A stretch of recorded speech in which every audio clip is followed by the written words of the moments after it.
12월 16일 비트코인 생방송 시작하도록 하겠습니다. 오늘은 지금의 움직임을 가지고 판단할 수 있는 근거가 좀 부족합니다. 변동성이 좀 줄어들고 있고 가격대도 계속 같은 가격대를 유지하고 있어요. 근데 조금 하락한 이후에는 기본적으로 이 하락 깃발 형태를 그리려고 하면 하락한 이후에 상승 채널이 일반적인데 지금 같은 경우는 조금 하락 채널에 가까운 형태이기 때문에 지금은 하락 깃발이라고 생각하기는 어렵고, 근데 하락하고 나서는 하락 채널이 나오는 게 시장에서 확률상으로는 조금 더 유리합니다. 물론 뭐 하락 채널이 나온 이후에 떨어지는 경우도 많지만 확률상으로는 상승 채널을 그리는 것보다 하락 채널을 그리는 게 그나마 올라갈 가능성이 조금 좋은 상황이 되는 거죠. 근데 지금 이 안에서 뚜렷한 차트 흐름이나 패턴이 아무것도 보여주고 있지는 않아요. 어떤 흐름을 판단할 때는 시장에서 주도하고 있는 캔들과 거래량을 판단하거나 과매수나 과매도 구간의 힘의 차이를 구별하거나 뭐 이런 형태로 시장의 추세를 판단하는 데 도움이 되는데, 지금 같은 경우는 비슷한 가격대에 오랜 기간 좀 유지하고 있기 때문에 기간이 조금 더 넓어지게 되면은 여러 가지 누적된 지표들 있잖아요. 거래량 지표라든지 이평선이라든지 이런 누적된 지표들이 결과를 내줄 시간이 또 있거든요. 근데 그 시간이 되기까지는 지금 이렇게 작은 움직임으로는 좀 판단하기 어려울 수 있어요. 그래서 오늘은 비트코인은 전 53,000을 돌파했을 때 이제 알트코인을 사는 거를 가정을 해놓고 오늘은 뭐 알트코인을 몇 개 보도록 할게요.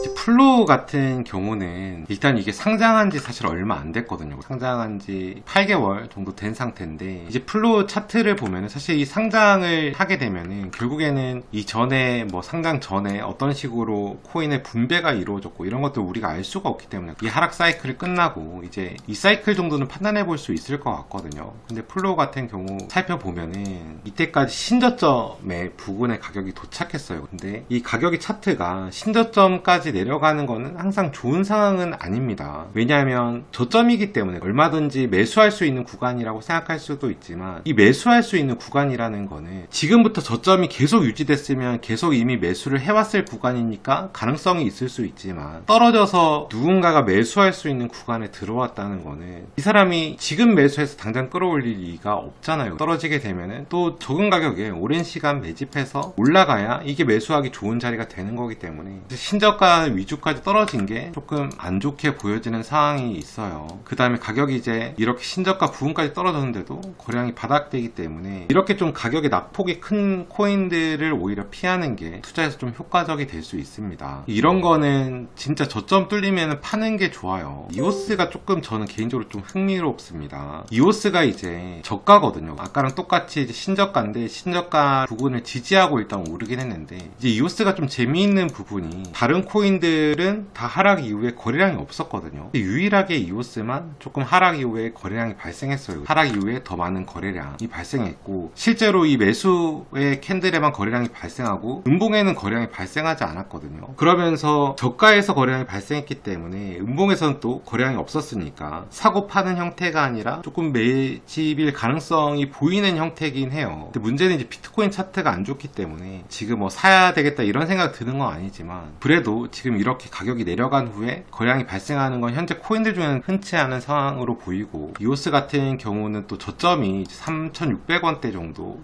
있기 때문에 만약에 들고 있다면 3,600원까지는 버텨볼만 하다는 생각이 듭니다. 이건 관심 정보 한번 넣어놓고 싶어요. 나중에 이제 어떤 결과가 나올지 궁금하기도 하고, 나중에 코인 시장이 좋아지면서 약간 이오스가 상승하는 흐름이 나오면 좀 고민해볼 수도 있을 것 같거든요. 스텔라 루멘 같은 경우도 제가 봤을 때는 조금 낮거든요. 예전에 이제 제가 항상 얘기했던 마지막 하락 채널을 버텨주는 게 중요한데 조금 빠져나오긴 했지만 그래도 버텨주는 흐름을 보여주고는 있죠.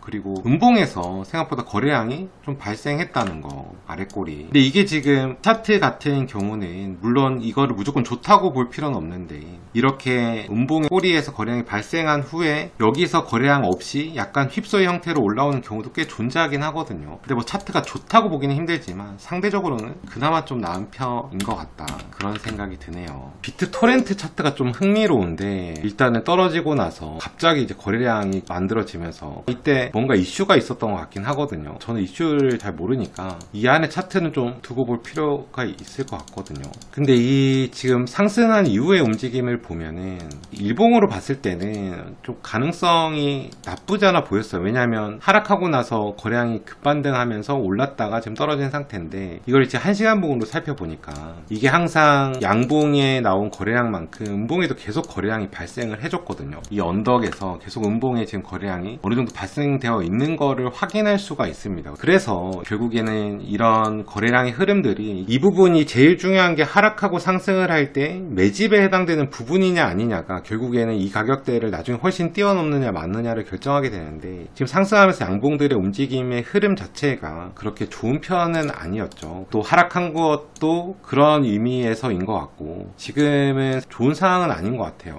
거래량이 나온 거에 비해서 조금 긍정적으로 일봉상으로 볼 수도 있지만, 이제 1시간상으로 보게 되면은 매도가 너무 많이 발생을 한 상황이라고 보입니다. 결국에는 이런 친구들이 올라가기 위해서는 이 고점을 뚫기 전까지는 판단할 수 있는 근거가 전혀 없거든요. 방금 전에 우리가 봤던 거래량의 판단이 사실 100% 맞을 수가 없어요. 근데 이 친구 같은 경우는 전체적으로 보면은 저가에서 거래량이 발생하는 양봉들이 나왔으니까 이게 뭐 가능성이 없는 건 아니란 말이에요. 물론 우리가 1시간봉으로 보니까 매도가 좀 많이 나왔다고 해서 이게 아예 가능성이 없다라고 판단할 수는 없지만, 결국은 이게 가능성을 입증하기 위해서는 결국 이렇게 이전에 거래량이 많이 발생했던 고가를 돌파해야지만 그때 돼서야 긍정적인 상황을 볼 수 있고, 그렇게 되면 오히려 시장의 차트는 굉장히 긍정적으로 될 수도 있는 거긴 합니다. 근데 지금의 이 단기간의 움직임은 사고 나서 파는 형태가 반복된 걸로 보이긴 하거든요. 그래서 그렇게 좋은 차트는 아닌 것 같다, 이런 생각이 들고, 만약에 들고 있다면 3.3원 정도 라인까지는 지지를 해줘야 그나마 좀 가능성이 살아있지 않을까, 그런 생각이 좀 듭니다.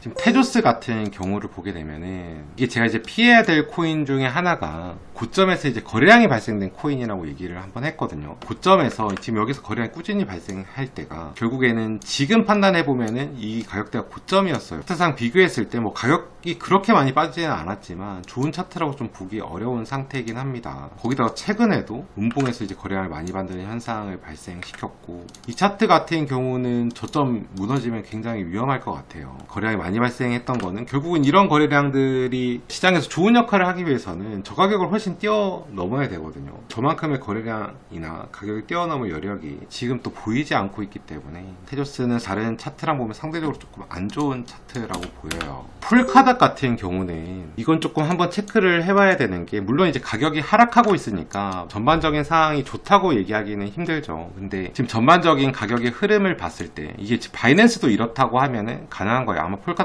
제가 알기로 바이낸스 거래량이 더 많을 것 같은데, 일단 업비트 차트로만 보면은 이 지금 매물대가 밀집해 있는 구역이 어디냐, 밀집해 있는 구역이 지금 여기입니다. 지금 이 라인이 매물대가 굉장히 밀집되어 있고, 거기에 비해서 고점에는 거래량이 거의 안 나왔어요. 그러니까 사실은 여기 떨어졌을 때 만약에 여기서 고점에서 거래량을 만들고 떨어졌다고 하면은 조금 뭐 상황이 안 좋을 수가 있는데, 만약에 이 매물대를 지켜준다고 하면은, 여기서 매집이었다고 하면은 여기도 매집을 지켜줄 가능성이 있거든요. 왜냐면 여기서 팔지 못했기 때문에. 그래서 여기 거래량이 있는 매물대만 지켜주면은 조금 나은 상황이 나올 수도 있다라고 생각됩니다. 결국은 이제 비트코인이 움직여줘야 가능한 얘기니까 그게 일단 문제인데, 근데 제가 이제 이런 데서 매물대에 있는 거래량을 살펴볼 때 음봉과 양봉을 잘 따지지 않거든요. 캔들을 하나하나 볼 때는 제가 음봉과 양봉을 굉장히 많이 따지는데, 매물대를 볼 때는 음봉과 양봉을 다 체크하지 않습니다. 그 이유가 뭐냐면, 사실은 뭐 다 체크할 수도 있는 거지만 이 거래량이 쌓인 구간을 위로 뚫은 것과 거래량이 쌓인 구간을 아래로 뚫은 거는 차이가 분명히 존재하거든요. 왜냐면 이게 고점이었냐 저점이었냐를 판단하는 근거가 되니까. 근데 이미 가격이 올라갔다 떨어졌기 때문에 여기 고점의 영역대가 아니란 말이죠. 근데 고점의 영역대가 아닌 데서 거래량이 많이 나왔다는 거는, 시장이 만약 세력이 주관하고 있다면 여기는 팔지 않았을 거라는 거죠. 오히려 팔려고 하면 이 구간에서 팔았어야 되는 거기 때문에 양봉이나 음봉의 거래량을 굳이 따지지 않아도 여기는 저점 가격대에 해당되는 구간이기 때문에 그냥 거래량이 많고 적음만 판단하는 겁니다. 상황에 따라서 조금 다를 때가 있어서 여러분들이 헷갈릴 수도 있는데, 이미 가격을 어느 구간을 확정 짓고 떨어진 거는 사실 그 이후에는 음봉 양봉을 크게 따져볼 필요가 없어요. 그 구간이 어디에 위치하느냐에 따라서 이거는 매집일 가능성과 매도일 가능성을 구분할 수가 있습니다. 실제로 여기서 이제 거래량을 만들고 떨어졌다고 하면은 여기에서 거래량이 보통 일반적으로 많다면 매도에 해당될 거고, 만약에 여기서 거래량이 한두 개가 솟아있는 상황이라고 하면은 사실 이거 가지고 거래량이 많다라고 판단할 수 없잖아요. 그러니까 이럴 때는 또 음봉과 양봉 어디에 거래량이 많이 실렸는지 확인해 보면은 판단의 확률을 높이는데 조금 가능성이 있는데, 지금같이 구간을 확정해 놓고 올라가고 거기서 또 나오고 뭐 내려가고 이런 상황에서는 거래량이 얼마나 존재했는지가 중요한 상황이 됩니다. 이런 건 오히려 조금 제가 봤을 때는 다른 차트랑은 조금 다른 차트, 차이점이 좀 있는 차트가 아닌가 그런 생각이 좀 드네요. 야, 이런 세럼 같은 경우는 좀 위험해 보여요. 고점에서 결국에는 이 라인이 지금 이제 떨어졌기 때문에 이 구간이 고점 구간인데 결국 고점에서만 거래량이 발생하면서 아래로는 전혀 거래량이 발생하지 않았거든요. 시장에서 사실 가격이 하락하는 이유는 그러니까 누군가 물량을 매도를 많이 해서 하락하는 경우와 누군가가 억지로 나중에 매수를 하려고 하락하는 경우 이 두 가지로 나눌 수가 있는데 지금 같은 경우는 매수를 하려고 하락할 수도 있지만 이 하락에 대한 매수를 언제 할 건지 시장에 표기가 되어 있지 않습니다. 왜냐하면 거래량이 없기 때문에 이게 어느 정도 거래량이 발생하면서 시장이 턴을 하게 되면은 여기서 이제 매집을 위해서 가격을 내렸구나라는 예측이라도 해볼 수가 있는데 지금 같은 경우는 내려오면서 전혀 아무런 신호도 주고 있지 않죠. 이게 사실 굉장히 위험한 거거든요. 왜냐하면 저점을 판단할 수 있는 근거가 전혀 안 나오죠. 이미 고점에서는 매도가 나왔고 이렇게 되면 가격이 떨어지면서 언젠가는 당연히 누군가가 매집을 하면서 가격이 또 올라갈 겁니다. 근데 그 가격대를 전혀 알 수가 없기 때문에 단순히 많이 하락했다고 해서 사게 되면 사실 충분히 더 위에 가격에서 살 수 있거든요. 피해를 보게 되죠. 이거 언제까지 사실 떨어질지는 전혀 알 수가 없는 차트이기 때문에 이런 차트 좀 피하는 게 좋아요. 나중에 차라리 거래량이 발생하고 반등을 하고 나서 사는 게 훨씬 더 효과적이라고 볼 수 있습니다. 지금도 딱 거의 생명성 부근 아래의 저가의 가격대 자리를 지키고 있긴 해요. 여기 무너지면 좀 위험할 거라고 생각이 들어요.